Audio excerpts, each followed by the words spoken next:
नमस्कार, मैं डाइटिशियन दीपिका ए भाटिया। आज हमारे 5 डेज़ कंप्लीट हो गए हैं जिसमें हमने कैंसर रिकवरी गाइडेंस के ऊपर अवेयरनेस करी थी और आज हमारा 6 डे है फर्स्ट सीरीज़ का।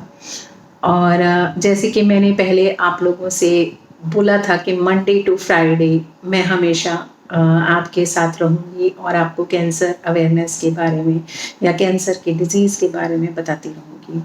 बीइंग अ कैंसर सर्वाइवर मैंने बहुत बार आप लोगों को बहुत सारी चीज़ें बताई कि किस तरीके के एक्सपीरियंसेस होते हैं या क्या चीज़ें होती हैं। तो आज हमने स्पेशली जो बात की है वो हेल्थ ऑडिट के बारे में बात करनी है। हेल्थ ऑडिट है क्या? एक्चुअली जब आपको कैंसर हो जाता है, मान लिया भगवान ना करे कि किसी को कैंसर हो, मगर अगर कैंसर आ ही गया है तो क्या करें? उस टाइम फर्स्ट स्टेप आपका क्या होना चाहिए? This is a health audit. और जब तक आपका इलाज चलता है उस बीच में आपको क्या क्या करना है, किस हॉस्पिटल में जाना है, किस तरीके से ट्रीटमेंट कराना है, क्या क्या चीज़ें आपको उस टाइम देखनी पड़ेंगी। बिकॉज कैंसर एक ऐसा इलाज है, एक बहुत एक्सपेंसिव इलाज है। उस टाइम हमारे पैरों के नीचे से ज़मीन निकल जाती है जब हमें पता लगता है कि अच्छा हमारे बचने के लिए आज हमें 25 लाख या 30 लाख रुपया देना पड़ेगा या 10 लाख देना पड़ेगा, क्योंकि हर स्टेज पर डिपेंड होता है कि कैंसर किस स्टेज पर है, फर्स्ट स्टेज पर है, सेकंड पर है या थर्ड पर है या फोर्थ पर है। तो बीइंग अ कैंसर सर्वाइवर और 4 स्टेज से कैंसर से निकल कर आने के बाद ये चीज़ें मेरे दिमाग में आई और तभी से सोच लिया था कि कैंसर एक ऐसा डिजीज़ है जो हमारे घर की जितनी भी समृद्धि होती है, जिसको आप वेल्थ कहते हैं, वो लेकर चला जाता है और पता भी नहीं चलता। हेल्थ भी लेकर चला जाता है। बहुत टाइम तक हम उस चीज़ से सर्वाइव करते रहते हैं और लड़ते रहते हैं। आज कोविड का टाइम है। आज मुश्किल से कोविड के अंदर, इस वायरस के अंदर 14 से 15 दिन में सिम्पटम्स नज़र आ रहे हैं और उसके बाद अगर तो इम्यूनिटी स्ट्रॉन्ग है तो वो पर्सन बच जाता है, नहीं तो विदिन 22 डेज़ या 23 डेज़ में या 30 डेज़ में उसकी डेथ हो जाती है। लेकिन कैंसर एक ऐसा डिज़ीज़ है जिसके अंदर पहले तो पता नहीं चलता, पता चलता है तो स्टेज निकल जाती है, फिर उसका इलाज बहुत महंगा है। तो इसी तरह से दुनिया में पता नहीं कितने कैंसर पेशेंट्स इसी तरीके से मर जाते हैं और रह जाता है कुछ नहीं, सिर्फ दर्द। तो दर्द से निकलने के लिए सबसे बड़ी बात है कि हम अगर 5 से 6 साल उस दर्द को बर्दाश्त कर रहे हैं, यानी कि जैसे मैं अपनी स्टोरी, जैसे मैंने आप लोगों को पहले बताई कि 3 साल 2 साल मुझे इस चीज़ से जूझते हुए निकल गए। देन डायग्नोस के बाद मुझे 1 साल लग गया। उसके बाद धीरे धीरे धीरे धीरे आपकी इम्यूनिटी डेवलप होती है, आपका कॉन्फिडेंस डेवलप होता है। क्यों? क्योंकि इसके अंदर बाल चले जाते हैं कीमो के दौरान, इसके अंदर इवन आईब्रोज भी आपके निकल जाते हैं और बहुत सारी प्रॉब्लम्स होती हैं। तो जिसकी वजह से पर्सन जो है वो अपना कॉन्फिडेंस जो है वो खो देता है। उसको लगता है कि अब मैं सुंदर नहीं रहा, मैं अब स्मार्ट नहीं रहा, मेरे शरीर में इतनी जान नहीं रही कि मैं अब कोई काम कर सकूं। बिकॉज़ जब कीमो चल रही होती है तो बहुत सेंसेशन शुरू हो जाती है हमारी बॉडी के अंदर। हम गिलास नहीं पकड़ सकते कांच का, ठंडा कुछ छू नहीं सकते, फ्रिज में हाथ नहीं लगा सकते, फ्रिज की चीज़ों को हाथ नहीं लगा सकते। इवन यहाँ जितना भी ये जो नेक का एरिया है, ईसोफेगस है, इसके अंदर छाले पड़ जाते हैं बिकॉज कीमो बहुत स्ट्रॉन्ग होती है और रेडिएशन में तो स्किन तक जल जाती है। तो मैं यही बताना चाहूँगी कि सिर्फ हमारे पास जो फर्स्ट इलाज है वो है प्रिवेंशन। आप हर चीज़ से बचे रहिए। अपनी डाइट का अगर आप ध्यान रखते हैं, आप योगा मेडिटेशन करते हैं तो आप इन चीज़ों से बच जाएंगे। बहुत सारे लोग हैं जो जिनके दिमाग में ये चीज़ आती है कि कोई बात नहीं, देखा जाएगा जब होगा। लेकिन तब पैसा लगाना या इतना सब कुछ सफ़र करना बहुत मुश्किल होता है। तो पहले से ही अगर उन चीज़ों पर ध्यान रख लिया जाए तो शायद इतनी सारी नौबत नहीं आए। तो बस आज मैं हेल्थ ऑडिट के बारे में बात करूंगी और थोड़ी सी चर्चा जो है वो मैं कल के बारे में करूंगी, क्योंकि एक हफ्ता मैं नहीं आऊँगी आप लोगों के सामने। एक हफ्ता जो है वो हमारे और एक्सपर्ट्स आएंगे जो आसिक प्रयास को अपना टाइम दे रहे हैं, और इसके अंदर योगा, मेडिटेशन, स्पिरिचुअलिटी और इस तरीके की चीज़ों को हम लेकर आ रहे हैं। और इसके बाद जो हम सिलेबस होगा वो कीमो, रेडिएशन, ऑन्कोलॉजिस्ट होंगी। वो आपको इसके ऊपर रोशनी डालेंगी कि किस तरीके से जो है कीमो आपको कितना बेनिफिट करती है, या इलाज में क्या क्या बेनिफिट्स होते हैं कीमो के दौरान, और रेडिएशन क्यों करवानी चाहिए या इलाज क्यों करवाना चाहिए, उसके ऊपर रोशनी डालेंगी। तो उसके बाद जो हमारा सप्लीमेंट्स का सेशन आएगा कि हमें कैसा डाइट लेना चाहिए, हमें कैसे सप्लीमेंट्स लेने चाहिए अगर कैंसर हो गया है। एक्चुअली मैं ये जो काम कर रही हूँ, मैंने बहुत सारे लोगों को देखा, बहुत सारे लोग जो है वो इलाज नहीं कराते। बहुत सारे लोगों के दिमाग में, गांव-गांव में आज भी इस चीज़ का मिथ है कि कैंसर हो गया है, कोई बात नहीं, यहाँ बाबा हैं, उनसे पूड़ियाँ ले लो और वो खा लेंगे तो वो चीज़ ठीक हो जाएगी। लोग झाड़ा करवाते हैं, पता नहीं क्या-क्या चीज़ें करवाते हैं। तो ये इंडिया में इस तरीके की चीज़ें अभी भी पाई जाती हैं। तो मेरा सिर्फ उनसे इतनी ही अपील है कि आप इतनी बड़ी बीमारी के लिए इस तरीके से मत करें।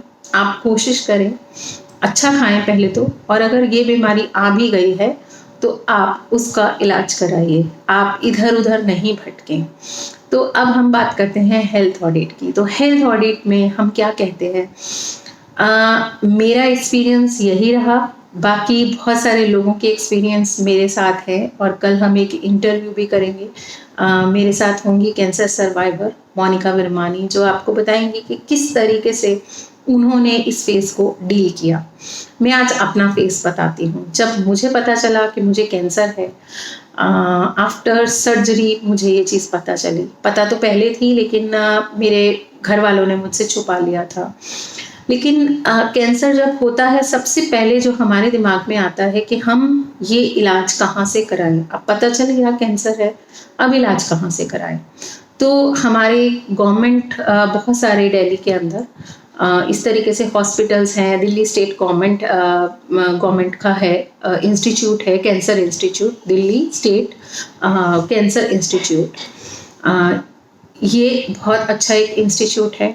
प्राइवेट तो बहुत ही सारे हैं, BLK हैं और बहुत सारे हैं, राजीव गांधी है, तो धर्मशिला है, इस तरीके के बहुत सारे हॉस्पिटल्स हैं। सबसे पहले आपको जो ध्यान रखना है, अगर कैंसर हो गया है, ऐसी जगह जाएं जहां आपको क्योंकि उस टाइम नॉलेज होगी कि आपको पहले कीमो दी जा रही है, रेडिएशन दी जा रही है या सर्जरी हो रही है।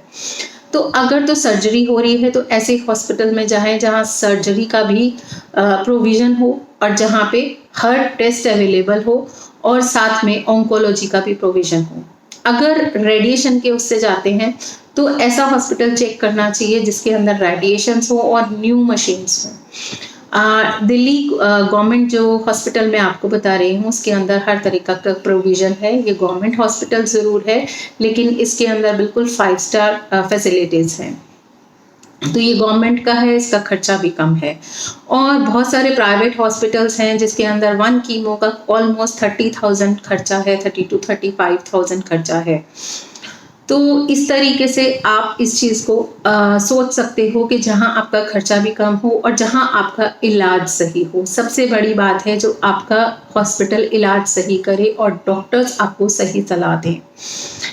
बिकॉज मेरी सर्जरी BLK में हुई। पहले मेरे को सर्जरी करानी थी और सर्जरी के बाद ही मेरा कीमो स्टार्ट होना था।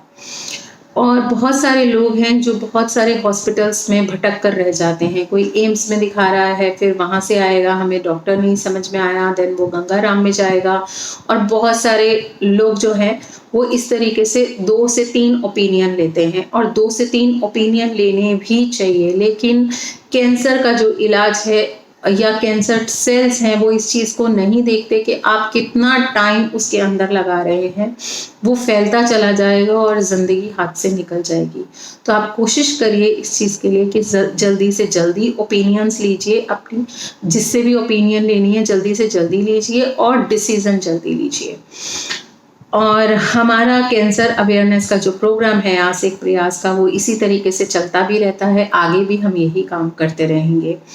बाकी हेल्थ ऑडिट पे एक चीज़ और बताना चाहूँगी, अगर आपका इलाज शुरू हो गया है तो आप अपनी रिपोर्ट्स को संभाल के रखिए और पूरा टाइम टू टाइम एक चार्ट बनाइए कि सबसे पहले ये सोचिए ये क्यों आया, मेरा कहाँ लाइफस्टाइल गलत था, मेरा कहाँ डाइट गलत था, मैंने ऐसा क्या किया जिसकी वजह से ये कैंसर हुआ है। उसके ऊपर अपना पूरा चार्ट बनाइए। मेरा स्लीपिंग हैबिट तो ख़राब नहीं था, कहीं मैं देर तक तो नहीं सोता था, कहीं मैं ज़्यादा अल्कोहल तो नहीं लेता था, कहीं मैं ज़्यादा नॉनवेज तो नहीं खाता था, या कहीं मैं सोडा ज़्यादा तो नहीं पीता था, तो रोटी के साथ या खाने के साथ मैं बहुत सारे लिक्विड्स तो नहीं लेता था, या फिर मेरा विटामिन डी या B12 ठीक था। तो इन चीज़ों पर ज़रूर नज़र करिए कि ये चीज़ें आपकी ठीक हो जाएं, क्योंकि आने वाला टाइम जो है वो और क्रिटिकल होगा, ताकि जो आप इस टाइम इलाज ले रहे हैं उसमें वो गलतियां ना हो। तो हेल्थ ऑडिट का मतलब यही है कि आपको अपनी स्लीपिंग पैटर्न से लेकर उठने तक के पैटर्न से आपको सारे चेंजेस देखने हैं, उठने से स्लीपिंग पैटर्न तक के चेंजेस देखने हैं। आप क्या खाते हैं, क्या नहीं खाते, आपको इस टाइम क्या अच्छा लगता है, क्या नहीं अच्छा लगता, पास्ट का भी और प्रेजेंट का भी। बिकॉज कीमो के बाद जो है, अगर आपका इलाज शुरू हो जाता है, कीमो के बाद आप जल्दी जल्दी कुछ भी डाइजेस्ट नहीं कर सकते या जल्दी कुछ नहीं खाया जा सकता। बहुत सारे पर्सन्स होते हैं, हर एक का अलग अलग तरह का अलग अलग तरह के व्यूज़ होते हैं। तो जैसे कि किसी पर्सन को बिल्कुल भूख नहीं लगती, और ऑलमोस्ट 90% हैं जो कीमो के दौरान कुछ नहीं खा सकते, और कुछ लोगों को स्मेलिंग जो है वो बहुत ज़्यादा हो जाती है, बहुत ज़्यादा वोमिट्स आती हैं, बहुत ज़्यादा डायरिया हो जाता है। तो ये इसके साइड इफ़ेक्ट्स होते हैं। इस दौरान वैसे भी 3 से 4 दिन बिल्कुल भूख नहीं लगती है, और कुछ लोगों को बहुत ज़्यादा इसमें इम्यूनिटी भी लो हो जाती है, और कुछ लोगों को बहुत ज़्यादा प्रॉब्लम्स होती हैं, ब्लड आना शुरू हो जाता है, बहुत सारी ऐसी प्रॉब्लम्स आती है। लेकिन हमारा मकसद ये है कि हमें घबराना नहीं है किसी भी चीज़ से। क्यों? क्योंकि अगर हम एकजुट होकर रहेंगे, अगर हमारा शरीर, हमारी इंद्रियां एकजुट होकर रहेंगी, बिल्कुल वो उसके खिलाफ लड़ पाएंगी। उसी तरीके से जैसे कि मेरे पास ये बहुत सारे पेन या पेंसिल हैं, इसको अगर मैं ऐसे तोड़ना चाहूँ तो शायद मैं नहीं तोड़ पाऊंगी, और अगर मैं अकेले को इस तरीके से लूँ तो ये मेरे हाथ से टूट जाएगा। तो बिल्कुल उसी तरह से आपको एकजुट होकर रहना है, और एकजुट रहकर ही आप इस चीज़ से लड़ सकते हैं। और पहले ही अगर आप घबरा जाएंगे कि हाँ सामने ट्रेन आ रही है, सामने बस आ रही है, अगर मैं यहीं खड़ा रहूँगा तो अच्छा है, मरी जाऊँ, तो आपको उससे हटकर अपना काम करना पड़ेगा। आपको पॉजिटिव रहना पड़ेगा और स्पिरिचुअल भी रहना पड़ेगा। आगे हम पूरी वीडियोस में यही बताएंगे कि किस तरीके से आप स्पिरिचुअल रहें, किस तरीके से आप मेडिटेट करें, किस तरीके से आप योगा की हेल्प ले सकते हैं, किस तरीके से मंत्रों की हेल्प ले सकते हैं। तो उसी तरीके से आप जैसे जैसे आगे बढ़ते जाएंगे आपको बहुत अच्छी हेल्प मिलेगी। और कैंसर कोई एक दिन का खेल नहीं है कि 10 दिन हुआ और 15वें दिन ठीक हो गया, तो ऐसा नहीं है। कैंसर आता है ज़रूर, लेकिन उसको जाने में वक्त लगता है, और वक्त भी काफ़ी लंबा लगता है। जो भी कैंसर पेशेंट्स होते हैं वो काफ़ी देर तक इस चीज़ से सरवाइव करते हैं, और बाद में भी बहुत सारी कंडीशंस का सामना करना पड़ता है। ऐसा नहीं है आप कैंसर से ग्रस्त हुए उसके बाद आप बिल्कुल ठीक हो गए। देखिए नॉर्मल पर्सन, हम यहाँ सोचेंगे इस तरीके से, अगर हम नॉर्मल पर्सन हैं, हम 40 के हो गए, 45 के हो गए, तो 45 साल की उम्र के अंदर भी हमें बहुत सारी प्रॉब्लम्स नॉर्मल पर्सन को भी फेस करनी पड़ती हैं। तो कैंसर हो गया तो क्या है, तो हमें पॉजिटिव रहकर ही उसका मुकाबला करना पड़ता है। तो आप पॉजिटिव रहिए और कोशिश कीजिए इन वीडियोस को शेयर करने की, ताकि लोग इन चीज़ों से सीख सकें। क्योंकि जब हम कैंसर से ग्रस्त होते हैं तो हम जब डॉक्टर के पास जाते हैं हमें कुछ नहीं पता होता, इवन हमें किसी टेस्ट के बारे में भी पता नहीं होता। हमारे लिए वो बहुत बड़ी बड़ी टर्म्स होती हैं, साइंटिफिक टर्म्स। अच्छा डॉक्टर कह रहा है, ठीक है, सब कुछ ठीक है, तो आप डॉक्टर की भी मानिए, लेकिन ब्लाइंड फेथ कहीं भी मत कीजिए। आपको खुद से भी सारी चीज़ें पता होनी चाहिए कि हाँ हम यहाँ जा रहे हैं, हम सही जगह जा रहे हैं, आप ट्रस्ट भी कर सकते हैं। और हमारा आसिक प्रयास यही काम करता है कि आप हमसे गाइडेंस ले सकते हैं। ये प्रोग्राम इसीलिए शुरू हुआ है कि हम आपको प्रॉपर गाइडेंस दे सकें। ऑनलाइन इस टाइम अवेयरनेस चल रही है लॉकडाउन के दौरान, तो आगे हम जो हैं स्कूल्स में हर जगह पर जंक फूड के ऊपर हर जगह पर अवेयरनेस करते रहते हैं। तो जब भी आपको मौका मिले आप बी हेल्दी और आसिक प्रयास से मेरा नंबर ले सकते हैं। फेसबुक पे भी मेरा नंबर है, आप ले सकते हैं, आप मुझसे बात कर सकते हैं। और इसके अंदर बहुत सारी टीम है हमारी डॉक्टर्स की, और बहुत सारी टीम है, तो उनसे भी हम आगे आपको मिलवाते चले जाएंगे। और आपको कभी भी कोई दिक्कत हो तो आप बात कर सकते हैं डाइट से रिगार्डिंग। मेरा जो डाइट है वो कैंसर पेशेंट के लिए जो कंसल्टेशन है वो टोटली फ्री रहता है, जिसके अंदर मैं उनको पूरा गाइडेंस देती हूँ। तो इस तरीके से आप काम कीजिए। और कैंसर कोई ऐसी चीज़ नहीं है कि आप घबरा जाएंगे और वो आप उसके बाद आपकी डेथ हो जाएगी। घबराना नहीं है, आपको उससे लड़ना ही है। नमस्कार, फिर से कल मिलते हैं एक इंटरव्यू पे। और हमारी कल जो मैम आएंगी वो योगा मंत्र के ऊपर आपको बताएंगी कि किस तरीके से योगा मंत्र जो है वो कैंसर के लिए कितने बेनिफिशियल है। नमस्कार।